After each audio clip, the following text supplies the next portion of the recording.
झाडांच्या रडण्याचा आवाज नाशिक ऐकतोय, सरकार ऐकेल का? कुंभमेळ्यासाठी तपोवनातील झाडांचे संवर्धन करण्यासाठी पर्यावरण अभ्यासक डॉक्टर प्रशांत सिनकर यांचे मुख्यमंत्री फडणवीस यांना निवेदन. नाशिकच्या तपोवन परिसरातील झाडांची कुंभमेळ्यासाठी होणारी प्रस्तावित तोड तातडीने थांबवावी अशी भावनिक मागणी ठाण्याचे पर्यावरण अभ्यासक डॉक्टर प्रशांत रेखा रवींद्र सिनकर यांनी मुख्यमंत्री देवेंद्र फडणवीस यांना निवेदनाद्वारे केली आहे. तपोवनातील हिरवाईवर कुऱ्हाडीची छाया येताच पर्यावरण प्रेमींनी तीव्र नाराजी व्यक्त केली आहे. तपोवन परिसर नाशिकचे हरित हृदय मानला जातो. सकाळच्या धावण्यापासून विद्यार्थ्यांच्या व्यायामापर्यंत, पक्ष्यांच्या घरट्यांपासून साधू संतांच्या ध्यानधारणेपर्यंत या झाडांनी शहराच्या जीवनशैलीला आधार दिला आहे. अनेक शतक उभ्या असलेल्या या वृक्षांचे कापण्याचा प्रस्ताव प्रशासनाने मांडताच नागरिकांनी उघड नाराजी व्यक्त केली. कुंभमेळा हा लाखो श्रद्धाळूंचा आध्यात्मिक उत्सव असला तरी त्याच्या नियोजनासाठी निसर्गाच्या हानीचा मार्ग स्वीकारणे अयोग्य आहे. कुंभमेळा 12 वर्षांनी येतो, पण तोडलेली झाडे परत येत नाहीत. तपोवन नाशिकचा आत्मा आहे. विकास आणि पर्यावरण यांचा समतोल राखणे हेच आजच्या महाराष्ट्राला शोभणारे निर्णय असतील, असे डॉक्टर प्रशांत सिनकर यांनी आपल्या निवेदनात म्हटले आहे. या वृक्षतोडीला पर्यायी उपाय उपलब्ध असल्याचेही त्यांनी नमूद केले आहे. स्टील, उंच बांधकाम, तात्पुरत्या संरचनांचे स्थलांतर, वापरात नसलेल्या शासकीय जमिनींचा पुनर्वापर तसेच नदीकाठी पर्यावरणपूरक नियोजन अशा पर्यायांचा शासनाने विचार करावा अशीही त्यांनी मागणी केली.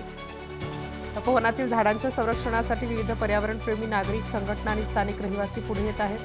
सोशल मीडियावरही तपोवन वाचवा या मोहिमेला वेग आला आहे. मुख्यमंत्री साहेबांकडे पाठवलेल्या निवेदनानंतर आता पर्यावरणप्रेमी आणि नाशिककरांच्या नजरा सरकारच्या निर्णयाकडे लागल्या.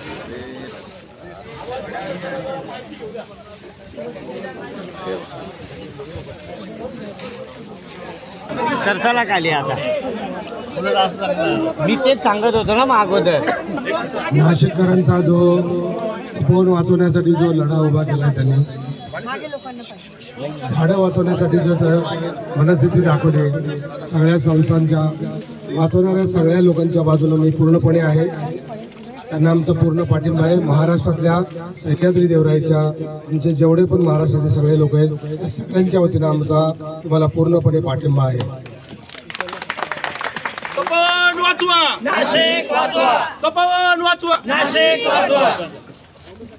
साधू आले गेले मेले, त्यांनी मला काय अभ्यास नाही, पण झाडं गेली तर मात्र फार नाशिकांचं नुकसान होईल. त्यामुळे मी झाडांच्या बाजूला आहे, तुमच्या बाजूला आहे. इथलं एकही झाड तुटता कामा नये. मी जो काही अभ्यास केला, जो काही वाचलं ऐकलं, त्याच्यावर मला लक्षात असं आलं की इथलं एकही झाड तुटता कामा नये आणि ही सगळी झाडं वाचली पाहिजेत. आपल्याच माणसाने आपल्यालाच फसवलं तर त्यांना आपली कशी म्हणायची?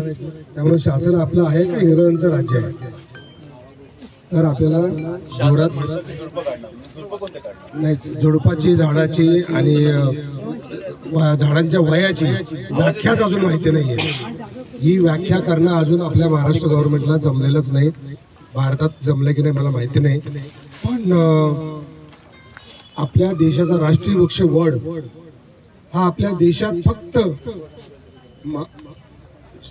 भारत सरकारने जास्त तोडलंय. याचं दुर्दैव हे आहे. ही सगळी झाडं जी सगळ्यात जास्त ऑक्सिजन देतात, मोठी पानं असतात ती जास्त कार्बन डायऑक्साईड घेतात आणि जास्त ऑक्सिजन देतात. तर वडाचं झाड हे सगळ्यात महत्त्वाचं आहे. आता हे वडाचं झाड, याच्यावर 500-600 प्रकारच्या प्रजाती जगतात. आता अशी झाडं तोडली आणि हे शासनाने जरा चुकी केली, चुकून त्याच्यावरती पोल्या मारल्या, माफ नाही. आम्ही ही जरा छोटी छोटी झाडं काढतोय, माफ नाही.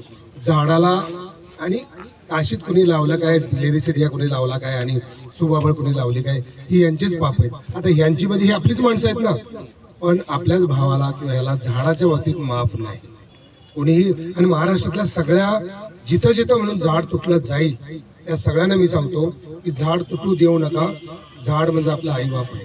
आता आमच्या आईबापांवर जर तुम्ही हल्ला केला तर आम्ही गप्प बसणार का? त्यामुळं कोणालाही माफ नाही. कुठे झाड तुटू देता कामा नये. आणि स्पेशली मला तर आता काल कळलं की इथं एक्झिबिशन सेंटर आणि ते करायचे आणि ती 30-35 वर्षाचं हे केलं. आता गिरीश महाजन, तुम्ही याचं उत्तर द्या. मला पहिल्यांदा इथं कळलं, गिरीश महाजन तुम्ही जबाबदार माणूस आहात. माझी तुमची काही वैयक्तिक दुश्मन नाही आणि दुश्मनी आली तरी मला काही फरक पडत नाही. झाडाच्या बाबतीत माघार घेण्यात मुद्दा असा आहे की झाडाच्या तुटताना तुम्ही असं विधान नका करू. इथं जी ऑर्डर काढली 14 नोव्हेंबरला, जिथं 30-35 वर्षाचं ॲग्रीमेंट तुम्ही इथं टेंडर काढले, ते द्यायला निघाले तर कुठला साधुग्रामन कुठला काय म्हणतात त्याला नाही ते दर 12 वर्षांनी होतं कुंभमेळा. आता कुंभमेळ्याचं आपल्याला माहीतच नाही हो, पण मला माहित आहे जगात कुठलाही सेलिब्रिटी नाही, जगात एकच सेलिब्रिटी आहे, तो झाड आहे. आणि सेलिब्रिटी त्याला म्हणायचं जो जगवतो, जो ऑक्सिजन देतो, जो अन्न पाणी देतो, जो सावली देतो, त्यालाच फक्त सेलिब्रिटी म्हणायचं. त्यामुळे नाशिककरांनो, मी सेलिब्रिटी म्हणून आलेलो नाही, मी तुमचा माणूस म्हणून तुमच्या बाजूने आलोय. मला चांगल्या माणसांच्या बाजूने राहायचंय आणि वाईट माणसं ही जरी आपले नातेवाईक असतील, जवळचे मित्र असतील तरी ती वाईटच आहे, त्यांना आपण जगू देणार नाही आणि झाड तर मरू देणार नाही. एवढंच या प्रशासन म्हणतं की आणि चांगली माणसं ही साधू संत असतात. एका जागेत 10 माणसाची गरज असताना 1000 माणसं आली तर ते साधू संत नाहीत, ती माणसंच नाहीत मुळात. तर अशा माणसांनी इथं येऊन नाशिकची वाट लावू नये.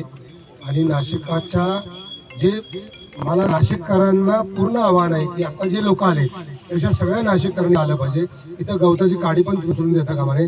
हा शिवाजी महाराजांचा अपमान आहे, हा ज्ञानेश्वरांचा अपमान आहे, हा तुकोबा महाराजांचा अपमान आहे, तुकारामांचा अपमान आहे. तर ह्या सगळ्यांनी जे सांगितले तेवढंच आपण पुढे घेऊन जातोय. आम्हाला फसवू नका, आम्ही तसं फसणार नाही आणि तुम्हाला फसवू देणार नाही. एवढंच नाशिककरांना माझी विनंती आहे. तुम्ही राहा. महाराष्ट्रातल्या सह्याद्री वतीनं मी सांगतो, महाराष्ट्रातल्या सगळ्या पर्यावरण प्रेमीच्या वतीनं सांगतो की इथलं एकही झाड तुम्ही तुटू देऊ नका. आम्हाला स्टार न्यूज ब्युरो, नाशिक.